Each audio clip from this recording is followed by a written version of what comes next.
Setelah 20 hari berlalu, segala masalah di kota Bunaken telah terselesaikan. Lorenzo menelpon memerintah Tracy kembali ke negara Emron besok. Sebelum pergi, tiga anak itu tak pernah terpisahkan. Dulu Carlos memilih Mami, Carlos dan Carla memilih Papi. Tetapi karena Carla sedang dalam masa pengobatan, ia harus ikut dengan Tracy kembali ke negara Emron. Artinya hanya Carlos sendiri yang berada di sisi Daniel. Di saat ini anak laki-laki yang selalu tangguh ini tidak bisa menahan perasaannya ketika mengetahui akan berpisah dengan kakak dan adiknya. Ia menangis terisak-isak. Awalnya Carla ingin menahan tangisnya, kemudian ia benar-benar tak bisa menahan lagi. Ia menangis bersama Carlos. Carlos ingin menghibur mereka, tetapi begitu membuka mulut, air matanya pun menetes. Hati Tracy sangat sedih melihat ketiga anak seperti ini. Jika dapat memilih, ia ingin bersama dengan tiga anaknya, tidak berpisah. Tetapi hal ini tidak bisa diputuskan olehnya sendiri. Papi datang. Tiba-tiba Carlos berbicara. Tracy mendongak melihatnya. Daniel yang sudah lama tak dilihatnya berjalan masuk dari luar. Ia memakai baju setelan hitam dan tampak agak kurus. Hanya saja kelelahan yang terlihat di tengah keningnya diganti menjadi sebuah kehangatan. Ia melebarkan kedua tangan kepada anak-anak. Anak-anak berlari ke arahnya dengan semangat. Papi!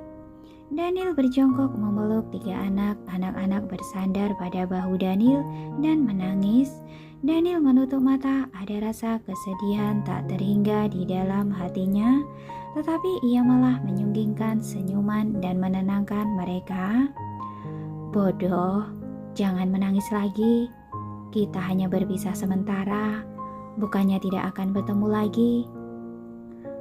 Papi, kapan Papi akan menjemputku? Tanya Carla dengan air mata berlinang. 2 bulan lagi. Daniel menyeka air matanya dengan lembut. Walau tubuhmu sudah mulai pulih, tapi karena demam sebelumnya, kamu masih perlu diobati lagi. 2 bulan lagi, Papi akan ke Emron menjemputmu. Aku juga boleh ikut? Tanya Carlos dengan cemas. Tentu saja. Daniel membelai kepala kecilnya. Berarti 2 bulan lagi aku masih bisa bertemu Mami, Kak Carlos dan Carla. Dalam seketika Carlos berhenti menangis. Tentu saja. Daniel tersenyum. Kedepannya kalian akan sering bertemu. Selama kamu ingin bertemu Mami, kita bisa ke negara Emron mencarinya. Bolehkah Mami? Carlos menoleh kepala memandang Tracy. Tentu saja boleh. Awalnya setelah perpisahan kali ini Tracy tidak ingin berhubungan dengan Daniel lagi. Tetapi karena anak-anak yang bertanya, ia tidak mungkin bilang tidak boleh. Bagus sekali. Akhirnya Carlos menghela nafas. Awalnya ia mengira perpisahan kali ini adalah perpisahan selamanya, makanya ia menangis begitu sedih. Artinya, kedepannya kita masih bisa saling bertemu kan? Carla memandang Tracy dengan penuh harapan. Benarkah Mami? Benar. Tracy tak bisa menolak tatapan penuh penantian dari anak-anak. Bagus kalau begitu. Kerutan kecil di kening Carlos akhirnya melonggar. Ada harapan baru di masa depan. Selama bukan memutuskan hubungan, selama masih bisa bertemu, maka segalanya dapat berubah. Kamu terbang jam berapa? Daniel memandang Tracy. Jam 4 sore. Tracy melihat jam tangannya. Sekarang masih jam 9 pagi. Masih ada waktu. Daniel juga melihat jam tangan. Jam 2 siang berangkat ke bandara. Artinya kita masih ada waktu 5 jam. Iya, kamu bisa menemani anak-anak. Tracy tahu anak-anak butuh papinya, entah bagaimanapun hubungannya dengan Daniel, tetapi anak-anak menyukainya. Selain itu, ia memang ayah yang baik. Papi ingin mengajak kalian ke suatu tempat. Daniel memandang Tracy. Bolehkah? Aku juga pergi. Tracy tidak ingin pergi. Tidak perlu. Kamu bawa anak-anak saja. Ikut juga. Daniel mengundangnya dengan tulus. Ada kamu, baru lengkap. Tracy agak ragu, anak-anak buru mengelilinginya, memohon padanya. Mami, ikut juga. Ayolah. Tracy tidak sanggup menolak bujukan anak-anak, ia terpaksa menyetujui. Baiklah, Mami ganti baju. Kalian juga pakai mantel. Iya, kami juga pakai. Tracy ganti baju di lantai atas sekalian menelpon Duke Louis. Saat itu Duke datang ke kota Bunaken untuk menjemputnya, tetapi karena tiba-tiba terjadi sesuatu dengan Carla, perencanaan mereka berubah. Kemudian Tracy membawa Carla kembali ke kota Bunaken. Ia mengerahkan segalanya untuk pengobatan Carla dan Windy, sama sekali tidak punya waktu untuk Duke Louis. Selain itu, Tracy bilang setidaknya mundur setengah bulan untuk kembali ke negara Imron. Ia meminta Duke untuk mengurusi hal lainnya dulu, tidak membuang waktu di sini. Walaupun Duke agak tidak rela, tetapi ia terpaksa pergi. Hari ini Tracy akan kembali ke negara Imron. Duke menelponnya pagi-pagi sekali, tetapi ia tidak sadar karena sedang menjaga Carla. Jadi sekarang baru sempat menelponnya. Duke tampaknya terus menunggu telepon dari Tracy, jadi ia sangat cepat menjawab telepon. Ia bertanya tentang keadaan dulu, baru berkata, Tracy, aku akan menunggumu di Bendara Snowy, negara Imron. Kali ini ayahku juga ikut. Hah? Tracy agak terkejut. Tuan Besar Lois juga ke negara Imron? Benar, kakakmu yang mengundangnya datang. Katanya ingin bertemu langsung untuk mendiskusikan pernikahan kita. Duke berkata, tapi kamu tenang saja. Aku sudah bilang dengan ayahku, jika kamu tidak bersedia, ia tidak akan memaksamu. Hanya saja, ayahku merasa masalah ini tidak boleh ditunda terus. Ia harus memastikan apa pendapatmu. Jadi ia mungkin akan bertanya pendapatmu secara langsung. Kamu harus mempersiapkan mentalmu. Aku mengerti. Tracy mengenyitkan kening. Ia tahu segalanya diatur oleh kakaknya. Ia tak dapat menolak. Selain itu, ia juga tak pernah menolak sebelumnya. Sudah, aku tidak mengganggumu lagi. Kamu pergi sibuklah. Kita bertemu di kota Snowy nanti. Iya. Setelah menutup telepon, Tracy berulang kali mengingatkan dirinya di dalam hati harus menerima kenyataan ia tidak akan bisa kembali dengan Daniel lagi. Entah apapun yang Daniel lakukan, Tracy tidak boleh melunakkan hati. Mami, Mami. Roxy terbang masuk dari luar jendela memanggil Mami. Roxy, Tracy sedang menukar baju. Aku segera selesai ganti baju. Bilang pada Carlos dan Carla, 5 menit lagi turun.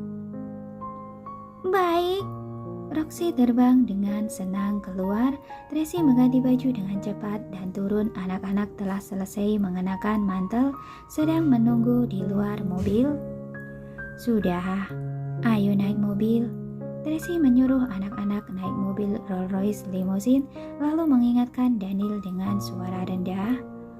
Paling telat jam 2, aku harus berangkat ke bandara. Kamu jangan memainkan trik. Tenang saja. Daniel bersandar pada pintu mobil dan melakukan gerakan tangan silakan masuk. Tracy memberi kode mata pada Naomi dan Paula, baru naik mobil. Sekeluarga bertujuh termasuk 2 Roxy, si Elang dan Beo. Naomi dan Paula membawa 3 mobil mengawal dari belakang. Thomas dan Ryan juga membawa satu mobil. Mereka menyetir di depan. Formasi ini sangat megah dan mendominasi. Siapapun yang melihatnya akan menyingkir. Di dalam mobil, Carlos bertanya dengan antusias, "Papi, akan membawa kami kemana?" "Coba ku tebak." Carla memegang dagu hendak menebak.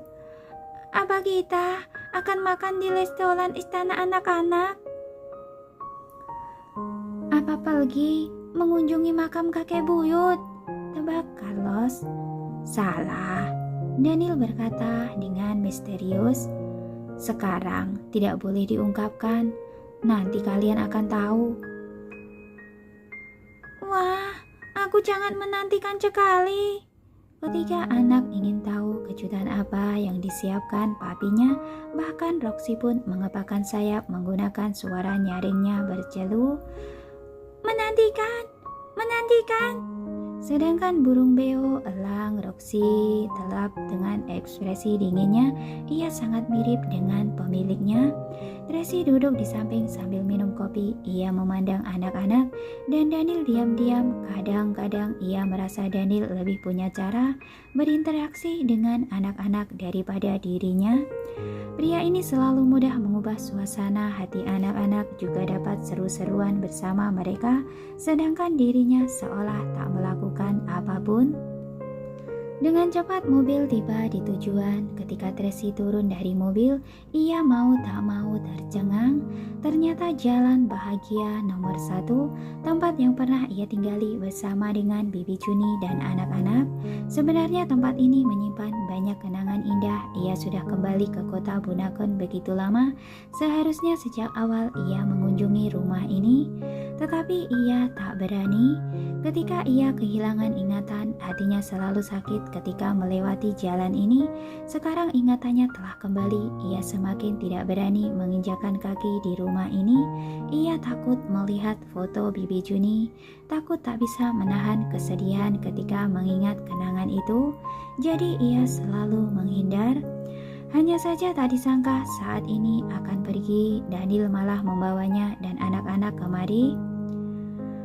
"Apa yang ingin kamu lakukan?" tanya Tracy sambil mengenyitkan kening. "Ini adalah rumah kita," Daniel berbicara dengan suara rendah. "Kamu tidak ingin masuk melihat-lihat?" "Tapi..." "Wah, ternyata papi membawa kita pulang." Suara antusias Carlos menyela ucapan Tracy. Ia menunjuk jendela dan berkata dengan gembira, "Mainanku waktu kecil dan pakaianku masih ada. Sudah lama aku ingin pulang." "Benar, peneman pertamaku juga di sini." Carlos agak emosional. "Sekarang tidak tahu bagaimana kondisinya. Juga ada boneka Emily, Olivia, Daisy di sini." Carla mendongakkan kepala kecilnya mengamati rumah itu. "Aku masih ingat ulang tahun lalu. Papi membawa kita kemari. Papi bilang, jika mami pulang, siapa tahu akan kembali mencari kita. Jadi kita harus pulang sesekali pulang, melihat-lihat."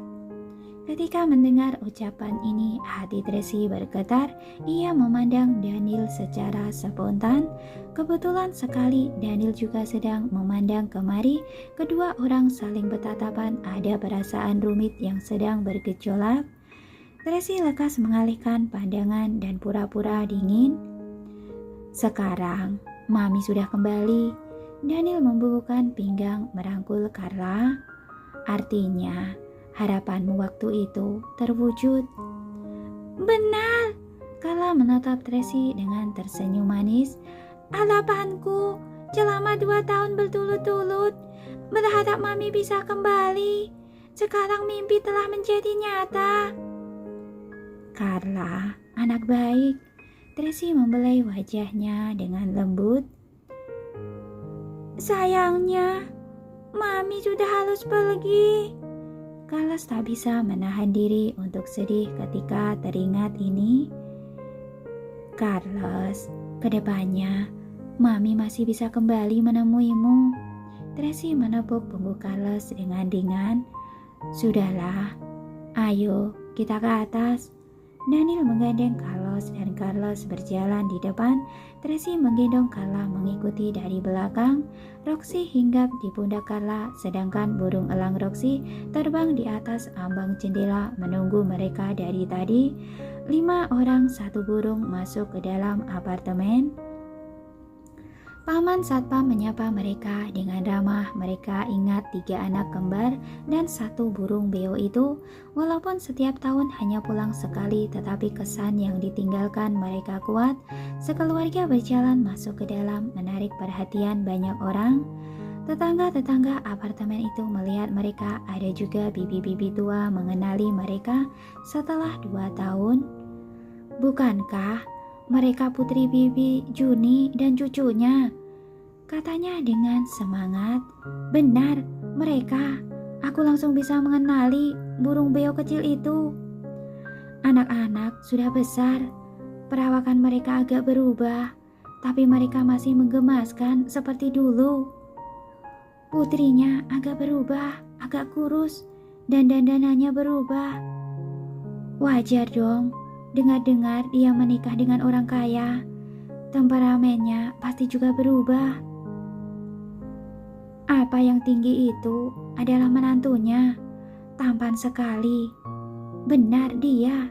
2 tahun lalu dia membawa anak-anak pulang, tapi istrinya tidak pulang. Kali ini benar-benar lengkap. Mendengar obrolan ini, hati Tracy menjadi emosional. Dulu ketika mereka tinggal di sini, Tracy selalu pergi pagi-pagi sekali dan pulang malam. Ia jarang sekali berbicara dengan tetangga, tetapi setiap kali Bibi Juni pergi antar jemput anak, pergi beli sayur, ia selalu menyapa para tetangga, jadi mereka pun dapat mengenali dirinya. Para tetangga mengira Tracy adalah putri Bibi Juni. 3 anak adalah cucu Bibi Juni. Awalnya Bibi Juni ingin menjelaskan yang sebenarnya, tetapi Tracy bilang tidak usah dijelaskan. Ia adalah putri Bibi Juni, anak-anak juga cucunya. Walaupun mereka tidak ada hubungan darah, tetapi mereka adalah keluarga. Dulu selain ayahnya di dalam kehidupan Tracy, orang yang paling dekat dengannya adalah Bibi Juni. Kemudian ketika terjadi insiden dengan ayahnya dan Tracy punya anak, orang terdekatnya selain anak-anak tetaplah Bibi Juni. Sejak kecil hingga besar, orang yang selalu menemaninya adalah Bibi Juni. Entah apapun yang terjadi dengannya, orang yang tak pernah meninggalkannya adalah Bibi Juni. Jadi bagi Tracy, Bibi Juni adalah keluarganya. Sebelum masuk ke dalam rumah dan hanya mendengar para tetangga mengungkit Bibi Juni, Tracy sudah tak bisa menahan diri untuk menangis.